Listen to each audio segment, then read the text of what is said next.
He's been among the most, if not the most, prominent governors in the land these past few months, which is why I'm in conversation with New York's Governor Andrew Cuomo. The executive mansion in Albany, New York, has been home to, among others, Grover Cleveland, Theodore Roosevelt, Franklin Roosevelt. FDR, this is a wheelchair that he used in this home. And for the past 9 years, Andrew Cuomo. It's a lovely home, but it's not homey. Where's the homey part? There is no homey part. We live more on the second floor, is a little more casual. And familiar. His father, Mario Cuomo, who died in 2015, was a 3-term governor of New York. I can see him sitting right in that corner, watching a ball game with the telephone. He was never more than 10 feet away from the telephone. Today, Andrew Cuomo is having a moment. Good morning. Despite being the global epicenter of the COVID crisis this spring, suffering a staggering death toll of 25,000. It was a silent explosion that just ripples through society. New Yorkers give their governor an approval rating of nearly 80%. Thank you to you. COVID arrived with a single confirmed case on March 1st. Her condition is mild. 3 weeks later, infections now in the thousands. New York State on pause. Cuomo shut down the state. Some say not soon enough. The curve is actually increasing. He marshaled New Yorkers to battle the curve. The virus rate is wholly dependent on what you do. How high and how steep was in their hands. We slowed the infection rate by our actions. You have a political jujitsu. You and a handful of other governors asked people to do hard things and got more popular. Go figure. When is it over? Nobody knows. This was a frightening period. People were afraid for their life, literally. How do I keep my elderly parents safe? You personally? I felt that also. And I wanted to connect with the people I was talking to. And talk he did. Today is day 56. From March 2nd until just last Friday. From worst to first. We are controlling the virus better than any state in the country. 111 daily briefings kept New Yorkers informed and riveted. You picked the 26,000 people who are going to die. While watching the curve rise. 779 people. The state needed help from the federal government. Just give me my money back, Senator. He called on another New Yorker, President Trump, also from Queens. Some say that's where the similarity ends. I said to the president, there's only one truth. My state needs help. Every state needs help. This is a federal crisis. And if you shirk your federal responsibility, I will say that. And I was true to that. The president sent in the Army Corps of Engineers. We built temporary hospitals all across the state. He sent up the U.S. Navy ship Comfort. He did that.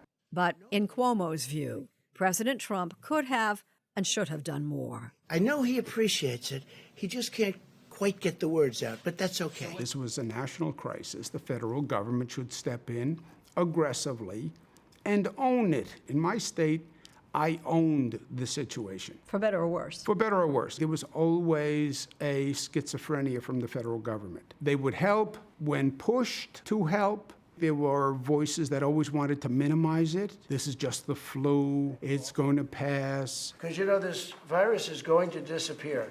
And then there was a desire to reopen. I'd love to have it open by Easter. And you know where we are now? Dow Jones tumbles again. Fear of second wave. That's what happens when you reopen and you don't do it intelligently, you do it politically. After peaking in early April, New York began to flatten the curve.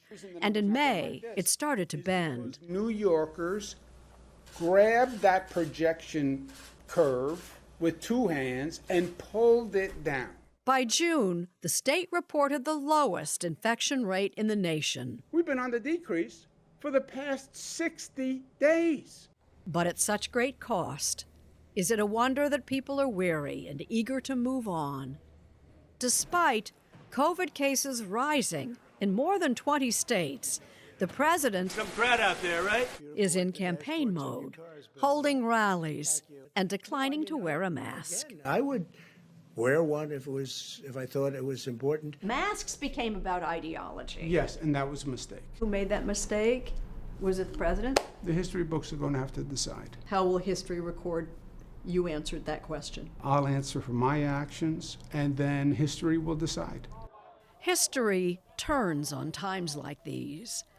In rapid succession, 3 seismic events: global pandemic, an economic aftershock, and then 8 minutes and 46 seconds that galvanized the world. In this social movement against 400 years of racism in this country, there's a moment. How do you capture it? How do you make it last? Here's a great question. Mr. Floyd's murder, that is one in a long list of horrendous situations. You can go back to Rodney King 30 years ago. Amadou Diallo brutalized. Eric Garner was killed in New York much the same way 6 years earlier. Outrage, but not the national, international outrage. I think because it's the same moment between COVID and Mr. Floyd's murder. We are one. We are connected. When you killed Mr. Floyd, you killed my brother, my family member. And I stand with the protesters. Just as millions of American families have watched history unfold at home together, so has the Cuomo family in a grand house where old and new memories meet. All the family holidays were here. My mother did the renovation of the whole mansion. So my mother can walk into a room now. She'll tell you exactly every piece of furniture, every piece of fabric. So there are a lot of great memories. New York's former First Lady, Matilda Cuomo, hasn't seen the house or her son lately. When did you see your mother last? Oh, breaks my heart. I have not seen her since this started. I put myself in a lot of situations where I might be exposed. My mother is still young, but she is in a category where she is vulnerable. So I've literally not seen her since this started. But the governor doesn't lack for company.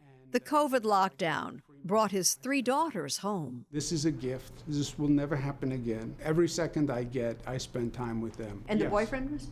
And the boyfriend was here. The boyfriend is now gone. Not, he's still Did in you drive the him away? overall.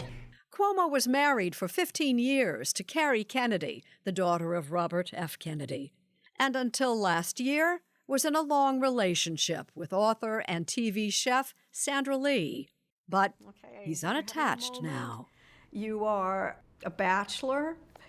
You've got a nice house here, having a moment, and you can't do a thing with it. Is your social life in a phase 1 relationship, possibly? Is that an unfortunate set of circumstances? Well, I think... Because I know you're a bachelor. I know you've talked about being available. Yeah, the house isn't mine.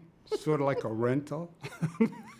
I will move out one day. I can reopen the economy. But dating, that's a whole different thing beyond my control. Pity, isn't it? I find it really hard to accept after decades in government. You don't have a political agenda in your future that's on the back of your mind. 4 years from now, either Donald Trump will not run for re-election or Joe Biden will be 82, and probably there will be search for a Democratic nominee, and I cannot believe that Andrew Cuomo won't be on that stage. Joe Biden is going to be the president of the United States. I believe that. I believe Joe Biden will run for a second term. At 82? Yes, and I hope to be the governor of the state of New York. I have something to contribute. This is my home. I love it, and I'm happy. What is it with the Cuomos? The fact that your father never ran for president is still, one of the great mysteries of political life. What does your mother say? We haven't had that conversation. Really? Really.